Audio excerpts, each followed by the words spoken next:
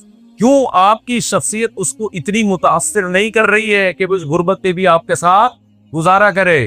ہمارے نبی 50 سال کے, امی عائشہ 9 سال کی, لیکن آپ کی پرسنالٹی نے امی عائشہ کو ایسا متاثر کیا کہ رسول اللہ صلی اللہ علیہ وسلم نے آپ کو طلاق کا اختیار دیا. قرآن کہتا ہے کہ میں اس غربت میں ہی گزارا کروں گا, میرے گھر میں 40 دن چولہا نہیں جلے گا, کھجور پانی پہ گزارا کرنا پڑے گا.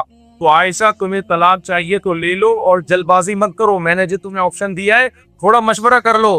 امی عائشہ نے فرمایا افی کا اشاور, کیسی باتیں کر رہے ہیں, پیغمبر کے بارے میں, آپ کے بارے میں مشورہ کرو کہ رہنا کہ نہیں رہنا.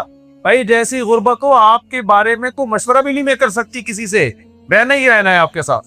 اس پہ غیر مسلم کو اعتراض ہو رہا ہے کہ یہ بے جوڑے کی شادی ہوئی ہے, تو ہم یہی جواب دیں گے بھائی اگر تمہیں اس اعتراض کا جواب نہیں آ رہا, ہم کریں کیا؟ اسلام کو چھوڑ دیں, تو کوئی اسلام جیسا دوسرا مذہب بتاؤ تو صحیح ہے. ہمیں تو تم اسلام چھڑوا کے اگر عیسائیت پہ لے کے آتے ہو تو عیسائیت کی تو بیس نہیں, بہت ساری چیزیں ہیں بھائی. وہ کہہ رہے خدا ایک بھی ہو, خدا کیا ہے, 3 بھی ہے. یہ زیادہ بڑا اعتراض ہے میرے بھائی. جو 9 سال کی عمر میں اپنی ایسا شادی ہو گئی, اس سے بڑا اعتراض کیا ہے کہ خدا کس عیسیٰ کو پکارے, مریم کو پکارے یا اللہ کو پکارے؟ نہیں آئی بات میرا خیال ہے سمجھ میں. اسی طرح جو لبرل لوگ ہوتے ہیں نا, اسلام پہ اعتراضات کر رہے ہوتے ہیں کہ اسلام میں یہ ہے, اسلام میں یہ ہے, اسلام میں زانی کی سزا رجم ہے, اسلام میں عورت کو ماتحت بڑھایا گیا ہے, یہ ہیومن رائٹس کے خلاف ہے. اس کو بولو چلو اسلام غلط ہو گیا, فرض کر دو معاذ اللہ, تو کیا کریں, اسلام چھوڑ دیں؟ کیا کرے بھائی, اسلام کہیں گے چھوڑ دیں اس سے, تو پھر تو صحیح اور غلط میں تمیز کرنا قیامت تک کے لیے کیا ہو جائے گا, بولو, ناممکن. پھر تو کلچر کو فالو کرنا پڑے گا. کلچر جسے صحیح کہتا ہے وہ صحیح ہے, کلچر جسے غلط کہتا ہے وہ کیا ہے. ہمارے جاننے والے تھے بڑے لیبل کے ساتھ, صبح شام مولاناؤں کو برا کہنا, مولوی ایسے ہر ورنہ باز ہو جاتا ہے, اللہ معاف.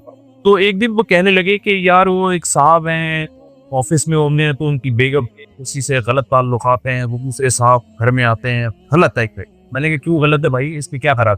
میں تو اس لیے غلط کہوں گا کہ مذہب نے کیا کہا ہے اس کو غلط کہا ہے, آپ تو مانتے ہی نہیں مذہب. میں نے کہا کیوں غلط ہے؟ دیکھیے ایکچولی ایک سوسائٹی میں غلط ہے کہ ایکچولی کیا ہونی چاہیے, تو پھر یہ بہت مار رہے ہو. یہ دیکھیں ہماری سوسائٹی اس کو برا سمجھتی ہے, لہذا یہ نہیں ہونا چاہیے. ایک میرڈ لڑکی ہے, اس کا شوہر گھر سے باہر ہے, کسی سے ناجائز تعلقات اس سے رکھتے ہیں. ناجائز ہم کو ناجائز کہتے ہیں, لیکن کیوں کہتے ہیں بھائی؟ اللہ نے کہا یہ حرام ہے, لیکن آپ کیوں ناجائز کہہ رہے ہو؟ کہ سوسائٹی اس کو, ہماری سوسائٹی اس کو برا سمجھتی. میں نے کہا اس کا مطلب سوسائٹی جس کا آپ کو برا سمجھے وہ برا ہے, سوسائٹی جس کو اچھا سمجھے وہ کیا ہے, اچھا ہے. میں نے کہا لوط علیہ السلام کی جو قوم تھی نا, اس کی سوسائٹی لڑکوں سے بدفعلی کو بالکل بھی برا نہیں سی. اس کا مطلب وہ ٹھیک ہے, اب چپ بیٹھے.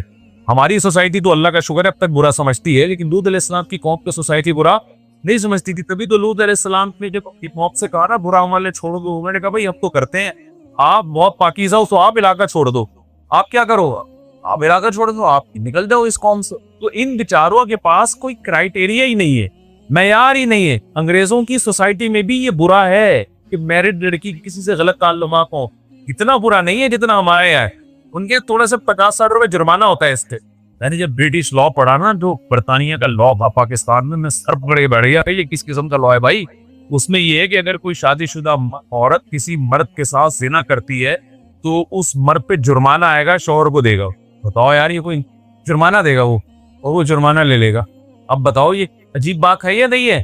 ارے بھائی جرمانہ ابھی نہیں سمجھ میں آیا آپ لوگ کے نا. ایک لطیفہ سناتا ہوں, اس سے سمجھ میں آیا کیا میں کہنا چاہ. ایک آدمی نے بتایا وہ بڑا لبرل قسم کے لوگ, نام نہاد لبرل ہوتے ہیں یہ لوگ, اصل پہ لبرل نہیں ہوتے, ایک نام نہاد لبرل تھا. غیرت بالکل ختم ہو گئی تھی. کسی نے بولا کہ بھائی دیکھو تم لوگ کے بارے میں ہم نے سنا ہے کہ تم لوگ میں غیرت ویرت نہیں تھی. نہیں, ہمارے یہاں بڑی غیرت ہوتی ہے بھائی. اچھا کوئی اپنی غیرت کا واقعہ سناؤ. کہتا میں نے ایک دن اپنی بیٹی کو پارک میں کسی غیر مرد کے ساتھ دیکھا، یہ بڑی غیرت، تو کیا غیرت ہے؟ میں نے کہا بیٹا اس کا پاس دوبارہ نظر آئی نا میری بچی کسی کے ساتھ، اس دفعہ تو برداشت کر لیا میں نے، دوبارہ نظر آئی تو میں برداشت نہیں کروں گا، میری غیرت تھی۔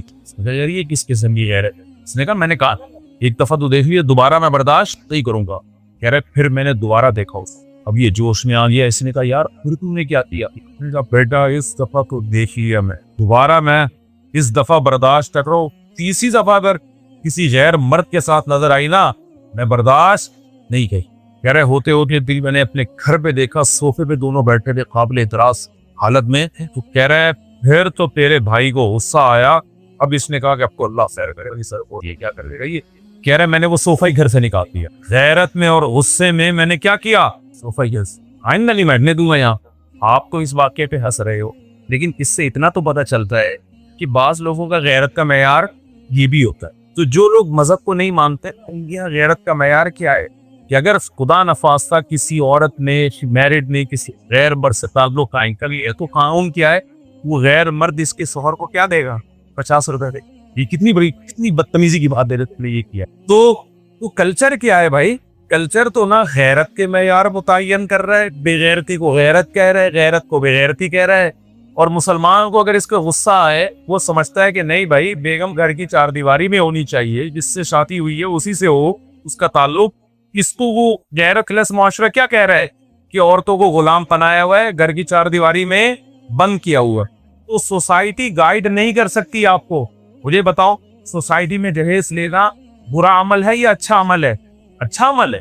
تقریریں تو بہت ہوتی ہیں سوسائٹی میں، جہیز برا سارے لیتے ہیں، تبھی تو دے رہے کہ برا نہیں سمجھا جاتا اس کو۔ تو اگر کوئی لبرل آدمی اسلام پہ اعتراض کرتا ہے کہ اسلام میں یہ سختی، اسلام میں یہ سختی، آپ اس کے اعتراضات کا جواب نہ دیں، آپ بولے پھر میں اسلام چھوڑ دوں، تو پھر بھائی ہمیں تو اندھیرا ہے، آگے اندھیرا ہی اندھیرا۔ ہمیں تو ایک چیز کے بارے میں ہم یہ نہیں فیصلہ کر سکتے کہ یہ اچھی ہے یا بری ہے، ہمیں پاس تو معیار ہی ختم ہو جائے گا۔ میں سمجھا پا رہا ہوں اپنی بات یا نہیں سمجھ میں آ رہی آپ لوگوں کے؟ تو میرے بھائی میرے اور آپ کے پاس نا اسلام کے علاوہ کوئی آپشن زندگی گزارنے کے لیے ہے ہی نہیں، ورنہ انسان میں اور درندوں میں فرق ختم ہو جائے گا، پتہ ہی نہیں چلے گا یہ انسان کا بچہ ہے بھی یا نہیں ہے۔ ہر چیز میں عقل استعمال کرنی پڑے گی، کبھی سوسائٹی کو اپنا باپ بناؤ گے، کبھی کلچر کو اپنا باپ بناؤ گے، کبھی بھی سیدھے راستے پہ نہیں چل سکتے۔ تو اسلام کے علاوہ میرے اور آپ کے پاس کوئی آپشن نہیں ہے۔ اگر اسلام کی کوئی بات سمجھ میں نہیں آ رہی، اسلام کو غلط قرار دینے کے بجائے یہ آسان ہے کہ آپ بولو بھائی میں عقل کل نہیں، ساری چیزیں میری سمجھ میں آنا ضروری نہیں ہے۔ دنیا میں سب سے بڑا بے وقوف وہ ہے جو ہر چیز میں اپنے آپ کو عقل کل سمجھے۔ ایک ملفوظ یاد کر لو، جس کو سب پتا ہے نا اس کا مطلب اس کو بھی پتا نہیں۔ پاکستان میں ہر شخص ہر فیلڈ میں اسپیشلسٹ ہے۔ ہر شخص کیا ہے؟ ہر فیلڈ میں کیا ہے؟ اس کا مطلب یہ کسی بھی چیز میں جو اسپیشلسٹ ہوتا ہے نا وہ اپنی فیلڈ میں ماہر ہوتا ہے، دوسرے کی فیلڈ میں وہ خاموشی اختیار کرتا ہے۔ لیکن آپ یوٹیوب پہ دیکھ لیں، بعض ایسے ہیں کہ ان سے کچھ بھی پوچھا جائے ہر بات کا ان کے پاس جواب۔ تو میں آپ سے یہ عرض کر رہا تھا کہ باطل لوگوں کا حل ہمیشہ یہ ہوتا ہے کہ ان کے سوال کے جواب دینے کے بجائے آپ ان سے الٹا سوالات شروع کر دیں۔ اسی طرح جب یہ بات چل پڑی ہے تو ایک اور اہم مسئلہ حل کرو۔ جب آپ اسلام پہ آنا شروع کرو گے، اسلام آپ کی سمجھ میں آ جائے گا، تو پھر ایک بہت بڑا سوال ہی کھڑا ہوگا کہ کون سا والا اسلام؟ یہ بھی آج کل ایک بڑا مسئلہ ہے۔ جب آپ اسلام پہ آؤ گے نا کہ یار تیرے پاس اسلام کے علاوہ کوئی آپشن نہیں ہے، اسلام ہی پہ چلنا ہے، اسلام میں پہلے وہ اس کو بتا دو، وہ بات میں ایسا نہ بھول جاؤں میں۔ یہ جو اللہ نے کہا نا کہ تم جو کہتے ہو کہ موت کے بعد دوبارہ زندگی ہے، یہ ہماری کھوپڑی بھی نہیں آتی۔ اللہ کہتا ہے اس سے عجیب بات یہ ہے کہ تم کہو کہ موت کے بعد کوئی زندگی نہیں ہے۔ یہ عجیب کیوں ہے؟ دو وجہ سے۔ ایک تو اس لیے کہ جس نے پہلی مرتبہ پناہ دیا، عدم سے وجود میں لے آیا، اس کے لیے ریپیئرنگ کرنا کیا مشکل کام ہے؟ تو عجیب تو وہ بات کر رہا ہے جو خدا کے بارے میں یہ کہے کہ وہ پہلی دفعہ بنا سکتا ہے، دوسری دفعہ نہیں بنا سکتا، اس کی عقل میں ماتم کرنا چاہیے۔ تو اللہ بھی اعتراض کا جواب دینے کے بجائے جو اعتراض کر رہا ہے الٹا اسی پہ اعتراض کر رہے کہ نہیں کر رہے کہ بھائی دیکھو ایک آدمی بارش سے بھاگا اور پرنالے کے نیچے آگے کھڑا ہو گیا، اس سے پوچھا بھائی تو بارش سے کیوں بھاگا؟ کہہ رہے پانی سے بچنے کے لیے۔ تو ابے تو پانی سے بچ رہا ہے تو پرنالے کے نیچے آگے کھڑا ہو گیا۔ تو اللہ میں بھی اسی انداز میں ہم سے کہہ رہے ہیں کہ تم اعتراض ہم پہ یہ کر رہے ہو کہ دوبارہ کیسے بنیں گے، اعتراض تو تم پہ ہوتا ہے کہ جو ایک دفعہ پیدا کر سکتا ہے اس کے بارے میں تم دلیل پیش کرو کہ وہ دوبارہ پیدا نہیں کر سکتا. دوسری بات اس سے بھی زیادہ عجیب, اللہ کہتے ہیں اچھا مجھے یہ بتاؤ اگر دوبارہ زندگی نہیں ہے, حساب و کتاب نہیں ہے, تو بڑی اعتراض کی بات یہ ہے کہ اس کا مطلب یہ ہوا ام نجعل المتقین کالفجار, جو دنیا میں اچھا کر کے آئے گا اس کا بھی انجام لاش میں کیڑے پڑے کے اور مٹی ہو جائے گا, اور جو دنیا میں برا کر کے آئے گا 100 انسانوں کو ایک انسان نے قتل کیا, ڈرگس کو پوری دنیا کو ڈرگس میں ڈال دیا, نشے میں ڈال دیا, اسمگلنگ کرتے ہیں نا لوگ نشے کی, پوری دنیا کو برباد کر دیا, انسانیت کے لیے انسانیت کا سکون برباد کر دیا گیا. دنیا میں ایسے بدبخت بھی ہیں جنہوں نے اپنے ماں باپ کا قتل کیا ہے, ایسے بدبخت بھی ہیں 100 انسانوں کا قتل کیا چند تکوں کے خاطر. اللہ کہتے ہیں اگر میں نے انسانوں کو دوبارہ زندہ نہیں کرنا, اس پر بہت بڑا اعتراض ہوتا ہے کہ جو نیکیاں کر کے آتے ہیں, ماں باپ کی خدمت کر رہے ہیں, بوڑھوں کی خدمت کر رہے ہیں, انسانیت کی خدمت کر رہے ہیں, مرنے کے بعد وہ بھی مٹی ہو کے ختم, اور جو برا کر رہے ہیں مرنے کے بعد وہ بھی مٹی ہو کے ختم. دنیا میں کوئی ایسی حکومت دیکھی جو اچھوں اور بروں کے ساتھ ایک معاملہ کرے تو میں اچھے اور برے کا انجام ایک جیسا کر دوں؟ یہ زیادہ عجیب بات ہے. ایسا نہیں ہو سکتا. جب دنیا میں کوئی گورنمنٹ ایسا نہیں کرتی تو میں ایسا کیسے کر سکتا ہوں؟ اس سے کیا پتہ چلتا ہے کہ اللہ اعتراض کا جواب دینے والے کے پر نا الٹا اعتراض کر رہے ہیں. اعتراض تو تم پہ بنتا ہے. تو اس لیے پہلی بات تو اس پورے بیان کا میرا مقصد ہے نا اسلام کے بارے میں اپنے کانسیپٹ کو کیا کریں کلیئر. ہمارے پاس میرے بھائی اسلام کے علاوہ کوئی آپشن نہیں ہے. اور قرآن کیا کہتا ہے؟ من اعرض عن ذکری, اللہ نے ایک دھمکی دی ہے اور ایک خوشخبری سنائی ہے. اللہ نے کہا من اعرض عن ذکری فإن له معیشة ضنکا, جو اسلام پہ نہیں چلے گا, اسلام کو اوڑھنا بچھونا نہیں بنائے گا. پہلی تو اللہ نے دھمکی دی تمام تر ترقیوں کے باوجود اس کی زندگی کو اس پہ تنگ کر دے گا. ایک انسان جیل میں تنگی محسوس کرتا ہے, وہ سمجھ میں آتی ہے. ایک کھلے میدان میں تنگی محسوس کر رہا ہو تو یہ کھلے میدان کا فالٹ نہیں ہے, یہ اس کی اپنی کھوپڑی کا بولو فالٹ. اللہ کہتے ہیں جو اسلام کو فالو نہیں کرے گا نا, سکون کی تمام تر اسباب ہوں گے, اس کے باوجود اس کی کھوپڑی میں سکون نام کی چیز بولو نہیں ہے. آج یہ دنیا میں نظر آ رہا ہے. اللہ کہتے ہیں نہیں, اس کو سکون نہیں مل سکتا. کیوں؟ اس کی ایک سائنٹیفک لاجک بھی ہے. بتاؤ نیچر پہ چلنے میں سکون ہے یا نیچر سے بغاوت میں سکون؟ شیر کی نیچر کیا ہے؟ غاروں میں رہنا. آپ نے کیا کیا؟ آپ نے کہا بیوقوف غاروں میں رہ رہا ہے, پہاڑوں میں رہ رہا ہے, گھر میں صوفے میں ایئر کنڈیشن چلا کے بٹھا دیا اور بولے گنڈے رکھ دیے اس کے سامنے, آپ خوبصورت رسگلے رکھ دیے, کباب رکھ دیے کہ گوشت کھاتا ہے. تھوڑے دنوں بعد ڈپریشن سے مرے گا کہ نہیں مرے گا؟ بولو نا کیا ہو گیا؟ اس لیے کہ آپ نے اس کو اس کی نیچرل لائف سے دور کر دیا. اللہ کا قرآن بھی یہ دعویٰ ہے کہ انسان کی جو نیچر ہے اس کو اسلام کہا جاتا ہے. جو اسلام سے ہٹے گا وہ اپنی نیچر سے ہٹ جائے گا. گورے اسلام سے ہٹ گئے. نیچر انسان کی تھی نکاح کر کے زندگی گزارنا, عورت کے پاس جانا. نیچر سے ہٹے مردوں کے پاس جانا شروع ہو گئے. نیچر سے ہٹے نکاح کے بجائے زنا کا راستہ اختیار کر لیا. انسان کی نیچر تھی جب پیدا ہوگا تو ایک ددیال والا خاندان ہوگا, ایک دنیال والا خاندان ہوگا. جو نیچر سے ہٹے زنا جب آیا تو جب پیدا ہوا صرف ننیال ملا, ددیال مارکیٹ سے شارٹ ہو گیا, اور جو ننیال ملا وہ بھی اس کو ننیال کہتے ہوئے بھی شرم آ رہی ہے ہمیں. ایک عدد ہما اور ایک عدد نانی جو اولڈ ہاؤس کے ہوگی وہ بھی نواسے کو گھر میں میسر نہیں ہے. اما کے علاوہ کی خالہ چچا پھوپھی بھی نہیں مل رہی. تو یہ نیچر ہے, یہ نیچر سے بغاوت ہے. نیچر کیا ہے؟ جب آپ کا دماغ تھک جاتا ہے آپ سو جاتے ہیں اور دماغ فریش ہو جاتا ہے. یہ نیچرل ہے, صدیوں سے چلا آ رہا ہے. اور نیچر سے بغاوت کیا ہے؟ جب آپ ٹینشن میں ہوتے ہیں آپ شراب پینا شروع کر دیں. یہ سکون حاصل کرنے کا نیچرل طریقہ نہیں ہے, یہ نیچر سے بغاوت ہے. اب شراب میں سکون نہیں ملے گا آپ کو. شرابی کہتا ہے میں تو پیتا ہوں مجھے سکون ملتا ہے. ابے تو نے اپنے آپ کو اس کا عادی بنا لیا ہے. اب تھوڑی دیر میں تجھے نہیں ملے گی, تیرا دماغ خراب ہوگا. اور جو پینے کا عادی نہیں ہے پوری زندگی نہیں پیے گا, اس کا دماغ پہ بھی خراب نہیں ہوگا. ہم تو اتنا لمبا بیان کر رہے ہیں بغیر پیے. شرابی کر سکتا ہے؟ تو دماغ ہمارا خراب ہو گیا, شرابی کا خراب ہو گیا. شرابی کا دماغ خراب ہو گیا میرے بھائی. ہر چیز اسلام کی, انسان کی نیچر ہے وہ خدا کی عبادت مانگتا ہے, وہ خدا کو مانگتا ہے, عبادت کرتا ہے. خدا نہیں ملے گا ڈپریشن میں جائے گا وہ. کوئی ہے جو اس کو تسلیاں دیتا ہے کہ غم بھی میں دیتا ہوں، خوشیاں بھی میں دیتا ہوں. خدا کو زندگی سے نکال دیا آپ نے، یہ نیچر کے خلاف کا کون تسلی دے گا آپ کو؟ موٹیویشنل اسپیکر تھوڑی تسلی دیں گے. آج کل لوگ تسلی کے لیے موٹیویشنل اسپیکر کو سن رہے ہیں. ابے ان کو کون تسلی دے رہا ہے؟ ہمارے محلے نے ایک کوئی فاحشہ خاتون تھی، اب تو بیچاری چلی گئی، اللہ مغفرت کرے. تو اس سے کوئی شادی نہیں کرتا تھا، اس کے کیریکٹر خراب تھا. تو ایک بندہ آیا مجھے کہنے لگا کہ ایک دن یہ مجھے پکڑ کے کہنے لگی مجھے لے کے بھاگ جا. میں نے کہا آپ نے کیا جواب دیا؟ کہتے میں نے کہا میں تجھے لے کے بھاگوں گا، مجھے کون لے کے بھاگے گا؟ تو آپ تو موٹیویشنل اسپیکر تسلی دے دیتا ہے غموں سے بالفرض میں، حالانکہ نہیں دے سکتا وہ غموں سے. اس کے پاس پاورفل موٹیویشن نہیں ہے جو اسلام کے پاس ہے. اگر بالفرض وہ آپ کو تسلی دے دیتا ہے تو اس کو تسلی کون دیتا ہے؟ وہ خود اپنے بیانات سننے کا بیٹھ کے کیا؟ جو موٹیویشن قرآن نے دی ہے نا غموں میں، قرآن نے کس طرح سے ہمیں تسلی دی ہے. الذین اذا اصابتهم مصیبۃ قالوا انا للہ وانا الیہ راجعون. فرمایا ہمارے نیک بندے جب انہیں کوئی مصیبت پہنچتی ہے یہ کہتے ہم اللہ کے غلام ہیں. مالک کو حق ہوتا ہے کہ غلام کے ساتھ جیسا چاہے سلوک کرے، اور اللہ ہمارا ظالم مالک نہیں ہے. نعم المولا و نعم النصیر، وہ ہمارا دوست ہے. وہ اگر ہمیں کوئی مصیبت پہنچا رہا ہے اس مصیبت کے ہماری خیر ہے، اور وَإِلَيْهِ راجعون، اور ہم نے لوٹ کے بھی اللہ کے پاس جانا ہے.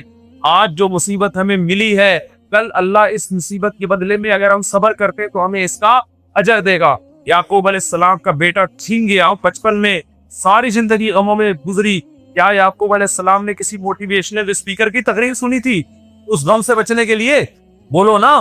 کیا کسی نفسیاتی ڈاکٹر کے پاس گئے تھے کہ جی میں کاؤنسلنگ کرے کہہ رہی آپ میں بہت پریشان ہوں؟ یعقوب علیہ السلام کے زبان پہ ایک جملہ تھا، اعلم من اللہ ما لا تعلم، میں اللہ کے بارے میں وہ کچھ جانتا ہوں جو تم نہیں جانتے. اس غم میں بھی میرا رب مجھے کچھ نوازنا چاہتا ہے. جب تک اللہ آپ کی زندگی میں نہیں ہوگا غموں سے تسلی کسی کا باپ بھی آپ کو نہیں دے سکتا. ایبیوزی کی لائٹ پیش کی معذرت کر چکا. میں ابے تبے پہ بھی آتا ہوں اور باپ دادا پہ بھی. ہم جب بچپن میں پھٹا کرتے تھے نا وہ کہتے تیرا باپ بھی یہ کام بھی کرتا. آپ اسرار ہے، کیا نام ہے آپ کا؟ جو ہمارے دوست ہیں اسرار بالکل آپ سے کرے گا. ٹوٹے کیسے ہو گئے؟ تھوڑے باریک، کئی سالوں سے ملا نہیں ہوں میں ان سے. تو ہم جب بچپن میں لڑتے تھے تو اسکولوں میں لڑتے بھی تھے. الحمدللہ اب تو اسکولوں میں لڑنا بڑھنا چھوڑ دیا. یہ بھی نیچرل نہیں ہے میرے بھائی. ڈپریشن میں جا رہے ہیں بچے اس سے. بچوں کے بہن بھائی ہوا کرتے تھے آپس میں لڑتے تھے، وہ یہ نیچرل ہے. اس سے ان میں کانفیڈنس پیدا ہوتا ہے، برداشت پیدا ہوتی ہے. ایک ایک دو بچے ہوتے ہیں، کس سے لڑے گے جا کے؟ لہٰذا وہ چھوئی موئی بن جاتے ہیں. بڑے ہوں گے ذرا سی بھی ڈپریشن برداشت نہیں کر. آپ کو پتا ہے مالداروں کے بچوں میں ڈپریشن کی بیماری اور دماغی توازن خراب ہونے کی بیماری غریبوں کے بچوں سے زیادہ ہے. کیوں؟ اس کو کوئی ٹینشن ہی نہیں ملتی کبھی. نہ کبھی ڈانٹا، نہ کبھی مارا اما نے، نہ کبھی ڈانٹا، کچھ بھی نہیں. ہر خواہش پوری ہو رہی ہے. بچے کی اوپر کی سیٹنگ کیا ہو جاتی ہے؟ غریب کا بچہ بات پہ ماں سے چپیٹ کھاتا ہے. غریب کے بچے کو روٹی کھلانی نہیں پڑتی، پچانی پڑتی ہے. اور مالدار کے بچے کے لیے مائیں پہلے دو رکعتیں پڑھ کے منت مانگتی ہے، اللہ اس کو روٹی کھانے کی توفیق عطا فرما دے. اس کے بعد جا کے بڑی مشکل سے کھاتا ہے. تو نیچرل لائف سے دور ہو رہا ہے انسان. تو ہم وہ بچپن اسکولوں میں پڑھے ہوتے تھے نا، ہم کہتے تھے تیرا باپ بھی نہیں کر سکتا ایسا.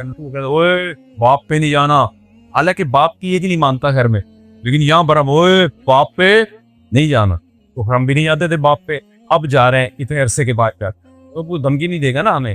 تو میں آپ سے کہہ رہا ہوں کہ جو موٹیویشنل اسپیکرز جو مذہب کو نہیں مانتے، مذہب کو مانگتے ہیں ان کی بات الگ ہے. ان کے پاس آپ کے غموں کا علاج نہیں ہے. انسان کو غموں میں تسلی وہ ذات دے سکتی ہے جو غم دور کرنے میں اسباب کی محتاج نہیں.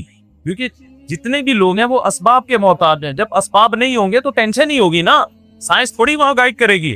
سائنس تو یہ کہے گی بھائی ابا آپ بھی بیمار ہیں اور بے روزگاری ہے اور مہنگائی ہے، تو مہنگائی میں تو یہی ہوگا. تمہاری تنخواہ 20,000 ہے تو یہ نہیں ملے گا، کھانا نہیں ملے گا، پینا نہیں ملے گا. اور مفتی صاحب پہ 4 شادیوں کی بیعت لوگ سن رہے ہو، بیوقوفوں والے کام کر رہے ہو. اس مہنگائی میں لوگ ایک 4 کی باتیں کر رہے ہو. یہ سن کے آتی کس میں جائے گا؟ ڈپریشن. مذہب کیا کہے گا؟ اللہ یبسط الرزق لمن یشاء ویقدر. اللہ جس کے لیے چاہتا ہے رزق کے دروازے کھول دیتا ہے، اس کے لیے چاہتا ہے رزق کے دروازے بند کر دیتا ہے. ومن یتق اللہ، جو اللہ سے ڈرتا ہے، یکفر عنہ سیئاتہ. ومن یتق اللہ کیا ہے بھائی آیت؟ یجعل لہ مخرجا، جو اللہ سے ڈرتا ہے، وَيَرْزُقْهُ مِنْ حَيْثُ لَا يَحْتَسِبُ، جو اللہ سے ڈرتا ہے اللہ اس کو ایسی جگہ سے روزی دیتا ہے جہاں سے اس کا گمان نہیں ہوگا، ایسی ایسی جگہوں سے روزی دیتا ہے۔ تو جو اللہ کو مانے گا وہ اس بات کو بھی مانے گا، اور اس کی ڈگریشن کیا ہوگی؟ ختم، اور نظر بھی آنے گا واقعی ایسی جگہ سے روزی مل رہی ہے جہاں سے رزق کا تصور بھی ممکن نہیں۔ مجھے نہیں مانے گا، سارے اسباب ہوتے ہوئے بھی اس کی زندگی کیا کر دوں گا؟ ٹینشنوں میں ڈال دوں گا۔ پڑے ہوئے لوگ آج ٹینشنوں میں، جس نفسیاتی ڈاکٹر سے آپ علاج کرا رہے ہوتے ہو نا، وہ بیچارہ خود اپنا علاج کسی اور ڈاکٹر سے کراتا ہے تھوڑے دنوں میں۔ سارے ڈاکٹر ایک ایسے نہیں ہوتے کہ آپ سارے ڈاکٹر بدگمان ہو جائے، نہیں ہے، کوئی معقول حل کسی کے پاس نہیں ہے۔ اور جو اللہ کے حکم پہ چلے گا، میں نے کہا تھا نا ایک بڑی خطرناک دھمکی ہے قرآن میں اور ایک بہترین خوشخبری ہے، وہ کیا ہے؟ اللہ فرماتے ہیں فَلَنُحْيِيَنَّهُ حَيَاةً طَيِّبَةً، اس سے پہلے والا لفظ کیا ہے؟ من عمل صالحا من ذکر او انثى وهو مؤمن، جو نیک عمل کرے گا چاہے مرد ہو یا عورت، بشرطے کہ اللہ کو مانتا بھی ہو، کیونکہ نیکی گورے بھی کرتے ہیں لیکن اللہ کو مان کے نہیں کرتے۔ اس کہتے ہیں کہ اچھے انسان کے لیے ضروری ہے کہ وہ سوسائٹی میں اچھے کام، سمجھ آئی بات؟ دل نہ دکھائے کسی، ان کی نظر میں ایک وہ چیز بہت اچھی ہے کیونکہ سب سے اچھے اخلاق سے پیش آ۔ اسلام کی نظر میں اگر وہ اپنے ابا اماں سے بھی اسی طریقے سے پیش آتی ہے تو بہت اچھی ہے، اگر ابا اماں سے اس طرح سے بات نہیں کرتی، میاں سے اس طرح سے بات نہیں کرتی، تو اللہ کی نظر میں وہ اچھی بولو نہیں۔ تو اللہ کہتے ہیں جو میری یاد سے اعراض کرے گا، جو نیک عمل کرے گا، وَهُوَ مُؤْمِنٌ، بشرطے کہ مومن بھی ہو، فَلَنُحْيِيَنَّهُ حَيَاةً طَيِّبَةً، اتنا بڑا دعویٰ کر رہی ہے نا قرآن کہتا ہے کہ میں قسم اٹھا کے کہتا ہوں، لام تاکید کے لیے اور نون بھی تاکید کے لیے، ہم ضرور 3 دفعہ ضرور کا لفظ لگایا اللہ۔ لام تاکید نحیینہ میں نون تاکید ثقیلہ، تو 2 تاکیدوں کو فائدہ دیتا ہے، یعنی اللہ کہتے ہیں فَلَنُحْيِيَنَّهُ حَيَاةً طَيِّبَةً، ہم ضرور اس کو اٹریکٹیو زندگی دیں گے، پرکشش زندگی دیں گے، پاکیزہ زندگی۔ پاکیزہ کا مطلب وہ پاکیزہ جس میں اٹریکشن ہو۔ دیکھو جب صاف ستھرے کپڑے پہن کے انسان پاکیزہ نہا دھو کے آتا ہے تو اٹریکٹیو ہو جاتا ہے نا وہ۔ کل میں گھر سے باہر نکلا، ہماری گلی کے الحمدللہ گٹر بھرے ہوئے ہیں، کراچی کے پورے، اللہ بڑا فضل ہے، اس کی وجہ سے ہمارا امیون سسٹم بہت پاورفل ہو گیا ہے۔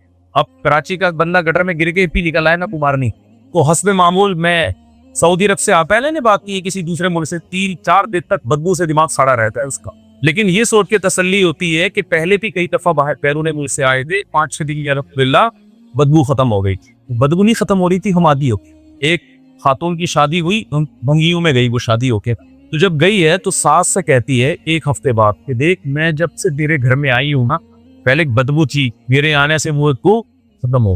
ساس نے کہا کم بخت تیرے آنے سے بدبو ختم کی ہوئی ہے، تو بدبو کی عادی ہو گئی ہے، کیونکہ میں بھی جب نئی اس خاندان میں آئی تھی یہ بھی بدبو آتی تھی، 1 ہفتے بعد بھرے بھی آ رہا بدبو۔ تو کراچی میں الحمدللہ نہ گٹر کے ڈکن وکن بھی آپ نہیں ہوتے، ابلتے رہتے ہیں، تو ہمارے گھر کے باہر گلی میں پورے گٹر ابل رہے تھے۔ تو کل میں گھر سے باہر نکلا تو مجھے ایک گٹر کے اوپر نا اتنا حصہ نظر آیا ہے پلے، بھنگی بیچارہ گٹر صاف کر رہا، پورا اندر پانی اوپر تک گٹر کے، اور بندہ کیا ہے صرف ناک اس کی باہر ہے، پورا کیا ہے بیچارہ صاف کر رہا ہے گٹر۔ ایک دم میں دیکھ کے ڈر گیا کہ سر آنکھ اور ناک باہر ہے، پورا بندہ کیا ہے وہ بیچارہ صفائی کر رہا ہے۔ تو میں نے کہا یار میں کوئی ولاگ بنا دوں، چکن فلیور اچھا نہیں لگا کہ یار وہ بات تو پتہ نہیں کس پہ بتا رہا تھا، یہ باقی کس بات پہ سنا رہا تھا۔ ہاں اب آپ مجھے ایک بات بتاؤ، وہ جب گٹر میں ڈوب کے بیچارہ نکلے گا، ہم بچپن کا بھی ایک واقعہ یاد آتا، ایک دفعہ ایک بھنگی بیچارہ گٹر میں سے نکلا ہے نا، تو سر پہ اس کی چیزیں رکھی ہوئی تھی، وہ اس کو پتہ ہی نہیں میرے سر پہ کیا رکھا ہوا ہے، ہم مذاق اڑا رہے بچے اس کا، ابے یہ کیا لے کے ڈنٹ تھی اس کی، کیا لے کے گھوم رہا ہے۔ اب آپ مجھے ایک بات بتاؤ، وہ تو بیچارے کی جو بھی ہے کم از کم ڈکیتی تو نہیں کر رہا نا،